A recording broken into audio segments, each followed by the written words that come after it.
الله يعز الحكام. مارسيليا يحذف القميص المسيء لخريطة المغرب. بنعط القضية اللي نوضت الروينة في اليومين الأخيرة هي الزلقة اللي طاح فيها نادي مارسيليا الفرنسي. النادي حط في المتجر الرسمي دياله قميص جديد كي يحمل خريطة إفريقيا، ولكن الصدمة كانت فشبان أن خريطة المغرب مبتورة ومنقوصة من الصحراء ديالها. هذا التصرف دار غضب عارم عند المغاربة في كل بقعة من العالم، واعتبروه طعنة من نادي اللي عنده شعبية كبيرة في المغرب. هنا جاء الدور ديال المهدي بن عطية اللي كيشغل منصب مدير رياضي في الفريق. بن عطية مسكتش وعبر على الاستياء الشديد دياله من هذا الغلط، وضغط بكل تقله حتى خلى إدارة النادي تحذف القميص بصفة نهائية من المتجر ومن السوشيال ميديا.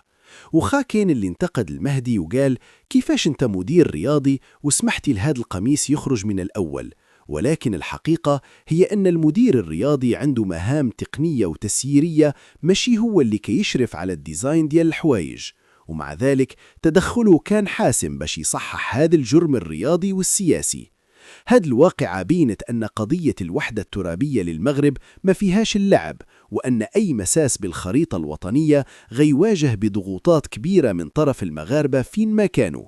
داب الكورة في تيران مارسيليا باش تقدم اعتذار رسمي وواضح للمغرب، حيث الخطأ جسيم وما يمكنش يتبرر بطابع فني. وبن عطية بهذا الموقف أكد أنه مغربي قح كي يدافع على بلاده قبل كل شيء، وخاض ضغوطات لكي يعيشها داخل النادي من بعد